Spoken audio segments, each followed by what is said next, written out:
नमस्कार बंधुरा आज आमी बानाबो निरामिष आलू पनीरेर तरकारी।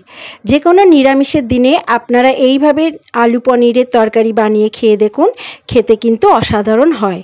आमी किभाবে एइ निरामिष आलू पनीरेर तरकारिटा बानाई सेई रेसिपिटाई आपनादेर संगे शेयार करते चले एसेछि। चलुन ताहले शुरू करी। निरामिष आलू पनीरेर तरकारी बानाबार जोन्नो आमी एखाने 200 ग्राम पनीर निये नियेछि। एबार एइ पनीरटाके आमी एकटा छुरिर साहाज्ये छोटो छोटो टुकरो करे केटे नेब। आमी ठीक এইভাবে কেটে নিচ্ছি, আপনারা আপনাদের পছন্দ মতো করে কেটে নেবেন। এরকম ছোট ছোট টুকরো করে কেটে নিলে এই তরকারিটা বেশি ভালো হয়। এবারে এই পনিরের টুকরোগুলোতে আমি একটু অল্প নুন আর অল্প একটু হলুদ গুঁড়ো দিয়ে মাখিয়ে নেব। মাখিয়ে নিয়ে আমি এটাকে 10 মিনিটের জন্য একটু রেস্টে রেখে দেব। এবারে আমি এই পনিরের তরকারিটা বানাবার জন্য একটা মশলা তৈরি করে নেব। তার জন্য আমি কিছুটা পরিমাণে আদার টুকরো করে কেটে একটা মিক্সিং জারে দিয়ে দিয়েছি, আর একটা বড় সাইজের টমেটো কেটে দিয়ে দিয়েছি, আর 3-4টে কাঁচা লঙ্কা দিয়ে দিয়েছি। এবারে এই মশলাটা আমি একটা মিহি পেস্ট করে নেব। দেখুন মশলাটার মিহি পেস্ট তৈরি হয়ে গেছে। আমি এই মশলাটা পুরো এই রান্নায় ব্যবহার করব না, আমি এর থেকে 2-3 চামচ ব্যবহার করব। এবার মশলাটাকে এক সাইডে সরিয়ে রেখেছি। এবার কড়াইতে সরষের তেল দিয়ে প্রথমে আলুগুলো আমি ভেজে নেব। পনিরের তরকারি বানাবার জন্য ছোট ছোট টুকরো করে আলুগুলো ভেজে তুলে নিয়েছি। এবারে ওই তেলেই আমি পনিরের টুকরোগুলো, নুন হলুদ মাখিয়ে রাখা পনিরের টুকরোগুলো একটু ভেজে নেব। ভাজা হয়ে গেলে তুলে রেখে দেব। এবারে ওই তেলেই একটু গোটা গরম মশলা ফোড়নের জন্য দিয়ে দেব, আর একটা তেজপাতা দিয়ে দেব, আর হাফ চা চামচ জিরে দিয়ে দেব, গোটা জিরে দিয়ে ফোড়নটা অল্প একটু ভাজা ভাজা করে নেব।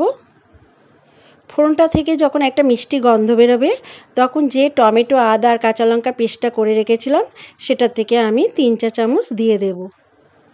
দিয়ে সমস্ত মশলাটা ভালোভাবে একটু কষিয়ে নেব। মশলাটা যাতে পুড়ে না যায় একটু ওই মশলার বাটি ধোয়া জল দিয়ে দেব, দিয়ে আবার একটু কষিয়ে নেব।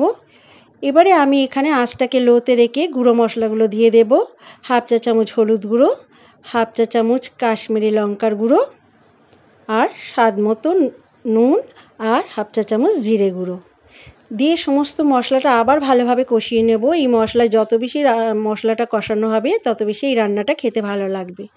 মশলাটা কষানো হয়ে গেলে 1 চা চামচ চিনি দিয়ে দেব। চিনিটা দিয়ে আবার একটু কষিয়ে নেব। মশলাটা থেকে তেল ছেড়ে দিতে আরম্ভ করেছে।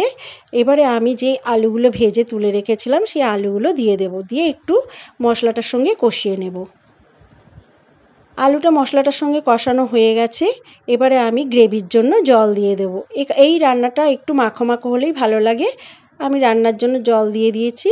এবারে আমি 3টে কাঁচা লঙ্কা দিয়ে দেব, দিয়ে আমি এই ঝোলটা একটু ফুটতে দেব। একটা ঢাকা দিয়ে দেব ঝোলটা একটু ফুটে ওঠার জন্য। ঝোলটা ফুটে উঠেছে। এবারে ভেজে রাখা পনিরের টুকরোগুলো দিয়ে দেব, দিয়ে ভালোভাবে মিশিয়ে নেব ঝোলটার সঙ্গে।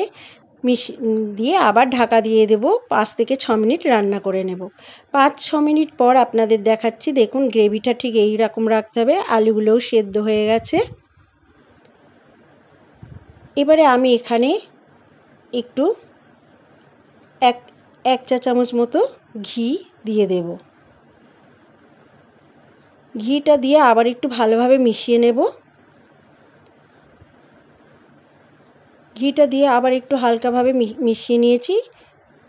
মিশিয়ে নিয়ে এবারে আমি গ্যাসটাকে অফ করে দেব। একদম রেডি আমার নিরামিষ আলু পনিরের তরকারি। গ্যাসটাকে আমি অফ করে দিয়েছি। এবারে একটা পাত্রে আমি এই তরকারিটা সার্ভ করে দেব। আমার আজকের এই রেসিপি নিরামিষ আলু পনিরের তরকারি যদি ভালো লাগে তো অবশ্যই একটা লাইক করবেন, আর কমেন্টস করে জানাবেন কেমন লাগলো আমার এই আজকের রেসিপি। আর আমার চ্যানেলটা সাবস্ক্রাইব করার অনুরোধ রইল। আবার ফিরে আসবো আর একটা রেসিপি নিয়ে। সবাই ভালো থাকবেন, সুস্থ থাকবেন, আর আমার ভিডিওটা দেখার জন্য সবাইকে ধন্যবাদ।